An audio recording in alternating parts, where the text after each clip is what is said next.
Amigos y amigas de Buenas Noticias TV, bienvenidos. Elías es uno de los grandes profetas de la Biblia. Su historia refleja algunos elementos del carácter que hacen de una persona un referente y un modelo para la humanidad. José Pablo Sánchez, director de este programa, va a hablar hoy con Pedro David Alves, pastor de la Iglesia Salem de Madrid, acerca del carácter de Elías. Te invitamos a compartir tu opinión en nuestras redes sociales respondiendo a esta pregunta. ¿Qué milagro de Elías te parece más sorprendente? Cuéntanos también cómo este programa te ayuda. Nos gusta conocer incluso esos pequeños detalles de cómo Dios lo usa en tu vida. Y lo puedes hacer por Facebook o Twitter o también por el WhatsApp 673-466-366 y que aparece en pantalla. Vamos ya con la entrevista de hoy. Pedro David, muy bienvenido. Me alegro que podamos compartir este rato y que hablemos acerca de este personaje tan importante, Elías, ¿no? Curioso porque en el Nuevo Testamento, cuando Santiago habla acerca de Elías, dice que era una persona como nosotros, ¿no? Aunque a mí me parece que, como vamos a ver hoy, un poco diferente, al menos era. Pero lo vamos a ir viendo a lo largo de esta entrevista.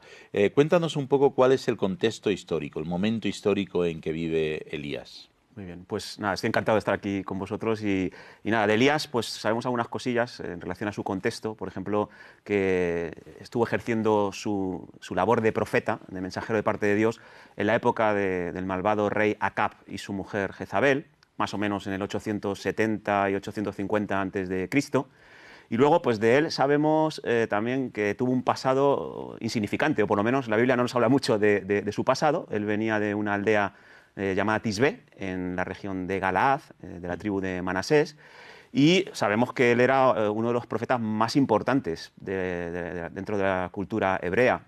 Y bueno, él irrumpe de manera abrupta en ese contexto que te mencionaba del reinado de Acab, y irrumpe porque se está degradando la sociedad de esa época, la moral se está desintegrando, se ha dejado la fe en el Dios de Israel, y se han levantado altares a dioses cananeos como Baal, Asera, y ahí aparece Elías para predecir un juicio en forma de sequía durante 3 años, ¿no? Y es un poquito el contexto en el que aparece. Sí, la verdad es que vemos a Elías y hay varias facetas de su vida muy interesantes. Una de ellas es precisamente la oración, ¿no? De hecho, cuando Santiago habla de él, le presenta como un hombre de oración y de fe. ¿Qué papel juega la oración en la vida de Elías? Hombre, pues vemos que la oración es muy importante para Elías, ¿no? Yo creo que por 2 factores, básicamente. El primero, creo que Elías creía que la voluntad de Dios era lo que traía bienestar a los individuos y a las sociedades. Y la oración es lo que te conecta a la voluntad de Dios, es lo que te permite conocer lo que Dios quiere. Y en segundo lugar, creo que Elías también era muy consciente de sus limitaciones como humano, y sabemos que la oración es la que nos conecta también al poder de Dios, la que nos capacita para cumplir con la voluntad de Dios. Y por eso creo que para Elías era muy importante la oración. Hay un momento en el que vemos a Elías desafiando a los profetas de Baal. De hecho, yo creo que es de esos momentos que más recordamos de su figura, ¿no?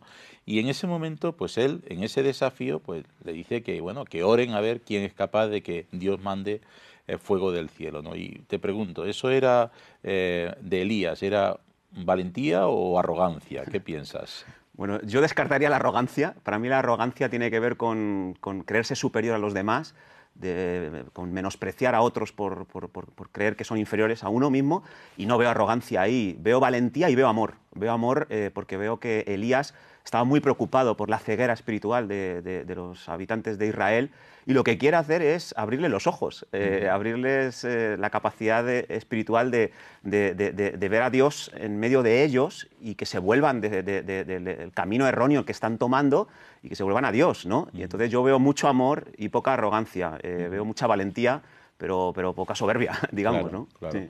De hecho, Elías lo tiene claro, que quien es grande no es él, sino el Dios en que confía, ¿no? Así es. Eso es algo que se ve claramente, porque de hecho el desafío no es saber si yo soy capaz de, sino más bien qué Dios es capaz de mandar fuego del cielo y consumir completamente el sacrificio, ¿no? De hecho, cuando leemos la historia vemos como Elías dice, pues ahora vamos a regar con agua todo lo que es el altar, el sacrificio, ¿no? Y la forma tan maravillosa en que Dios responde, realmente es algo precioso. Curioso también que justo después de ese milagro, cuando Elías ya ha tenido una gran victoria, además ha conseguido o ha intercedido y ya llega, la sequía termina, es decir, todo parece que es una época de triunfo, ¿no?, en su vida, y sin embargo le encontramos en una cueva y le encontramos al hombre, parece que deprimido, ¿no? Y yo pregunto, ¿los valientes también pueden deprimirse? Desde luego que sí. Desde luego que, en primer lugar, es sorprendente que Elías, después de una hazaña como la que hemos mencionado, de hacer descender fuego del cielo, que no le tiembla el pulso ante 850 falsos profetas, ¿no?, de pronto, ante una carta que le amenazaba de muerte de la reina Jezabel, de pronto le domina el miedo y sale corriendo solo al desierto, y le vemos ahí junto a un enebro, deprimido, pidiendo la muerte a Dios, diciendo que no es mejor que sus padres. Es sorprendente, la verdad, pero es natural, es más natural de lo que nos parece. Podemos hoy hacer grandes hazañas para Dios, ver grandes cosas suceder a través de nosotros, y al día siguiente estar bien desanimados, bien deprimidos.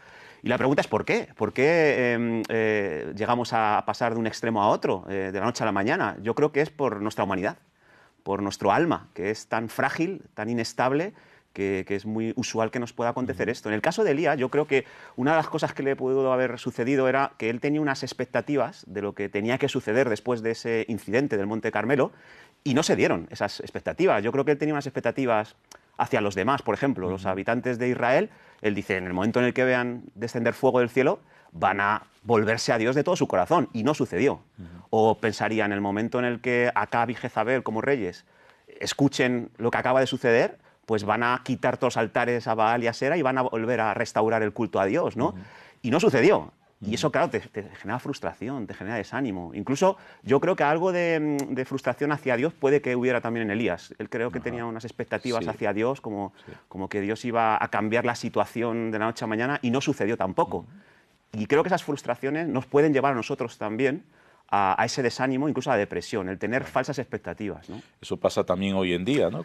Yo creo que sí, que nos puede pasar, y es muy importante tener unas expectativas ajustadas a la realidad, o a la realidad bíblica, ¿no? Claro. Y si nos hacemos falsas expectativas, pues podemos ser presa del desánimo y de la depresión. Claro. Sí. La buena noticia es que incluso de la depresión, del desánimo, de la frustración por no ver que las cosas suceden como a veces soñamos que deberían suceder, se sale, ¿no? De esa situación se sale.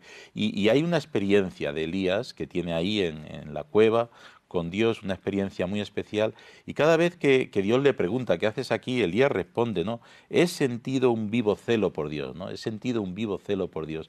¿Cómo se manifiesta esa pasión en la vida de Elías? Bueno, yo creo que la pasión que tiene Elías por Dios se ve desde el principio del relato de su historia hasta el final. Pero por mencionar algunos casos concretos, pues el momento en el que irrumpe abruptamente Elías y se enfrenta a Acab y le predice la maldición en forma de sequía que mencionábamos antes, es una valentía increíble enfrentarse a Acab y decirle, va a haber una sequía por causa de tu mala gestión en el reino de Israel, por causa de los pecados que has cometido tú y los que has provocado que cometan el resto del pueblo de Israel. También vemos una valentía increíble al enfrentarse a esos 850 falsos profetas que mencionaba. Un solo hombre ante 850 personas, ¿no? Y cómo se enfrenta y qué pudo llevarle a ese momento, sino pasión y celo por Dios. Luego, posteriormente, también le vemos enfrentarse nuevamente a Acab para declararle que iba a morir por causa de su pecado en una guerra a la que iba a salir. Luego le declara también a él y a su mujer una maldición por haber matado a un hombre llamado Nabot. E incluso después de que fallezca Acab, le vemos también a Elías tan apasionado como para enfrentar al hijo de Acab, a Ococías, con su pecado. Así que vemos ese celo, esa pasión de manera muy práctica en muchos momentos de su vida. Sí. La verdad es que no lo hemos dicho hasta ahora, ¿no? Pero cualquiera que quiera ver esa pasión tendría que leer los capítulos, el pasaje. ¿Dónde pueden encontrar la historia de Elías? Bueno, desde la Primera de Reyes, capítulo 17, que es la que aparece, ¿no? Y luego hasta Segunda de Reyes, capítulo 2, más o menos, ahí está registrada. Pues animamos a nuestra audiencia a que vayan hoy y lean la historia, porque realmente hoy aquí no vamos a poder hablar todo lo que nos gustaría, ¿no? Es curioso porque la figura de Elías trasciende históricamente su momento, ¿no? Y de hecho, cuando Jesucristo está aquí y se transfigura en el monte de la transfiguración, pues ahí nos dice el relato del Evangelio que aparecen Moisés y Elías, ¿no? ¿Qué hizo a Elías tan especial? Bueno, Elías es considerado como el representante de los profetas del Antiguo Testamento y Moisés como el representante de la ley. Las dos secciones, la ley y los profetas, apuntaban a la venida de un Mesías que restauraría a la humanidad, ¿no? Y que traería el bienestar esperado, ¿no? Yo creo que lo que hizo de especial Elías fue ser un predicador mesiánico, un predicador que apuntaba a la venida de Jesús. Y aparece ahí en el Monte de la Transfiguración para certificar ante los discípulos de Jesús de que ese Jesús es del que se había profetizado en el Antiguo Testamento. Entonces, para mí eso es lo que le hace especial. Predicar acerca del Mesías como la verdadera solución, el verdadero camino, la verdad que necesita la humanidad para su bienestar y para la eternidad también, ¿no? Entonces, para mí eso es lo que hizo especial a Elías. Pues ya terminando y pensando un poco en cómo esta figura de hace ya tantos años tiene algo que decirnos a nosotros hoy, ¿no? ¿Qué elementos del carácter de Elías te parece que podríamos aplicar a nuestra vida hoy? Bueno, pues hay muchos. Para mí Elías es un ejemplo en muchas áreas, pero por mencionar alguna, lo que decía al principio, yo creo que Elías viene de un pasado insignificante, un pasado del que no se habla mucho, pero sin embargo su vida dejó una huella imborrable en muchas generaciones. Han pasado casi 3000 años de su existencia y todavía Elías sigue afectándonos a muchos de nosotros. Incluso los judíos todavía siguen esperando a Elías, que vendrá en los últimos tiempos, dicen ellos, ¿no? Entonces, eso a mí me inspira a que puede que mi pasado no sea muy halagüeño, puede que no sea muy glorioso, pero si me uno a Dios, puedo dejar una huella en mi generación, una huella trascendental, ¿no? También veo a Elías un hombre muy humilde, muy sencillo, que estaba más interesado en agradar a Dios que en recibir el reconocimiento de las personas. Y eso también es un ejemplo para nosotros, que estamos hoy muy ansiosos de nuestra reputación, del reconocimiento que otros nos puedan dar. La reputación en Facebook. Por ejemplo, seguidores en Twitter, en las redes sociales, pero veo que a Elías eso no le importaba demasiado. Él lo que buscaba era estar conectado con la voluntad de Dios y cumplirla, llevarla a efecto. También veo a Elías como un hombre de oración impresionante. Se aferraba a las promesas de Dios y persistía en el tiempo hasta que esas promesas se hacían realidad, y creo que tenemos que aprender mucho de esa persistencia. Y me gusta también la docilidad que tenía Elías. Elías era un hombre sujeto a pasiones como nosotros, dice Santiago, se equivocó en algunas ocasiones también, y Dios le confronta, Dios le trata, y él responde de manera muy adecuada, ¿no? Le dice, oye, Elías, ¿qué haces aquí? Si tú eres un profeta, ¿qué haces aquí escondido en una cueva?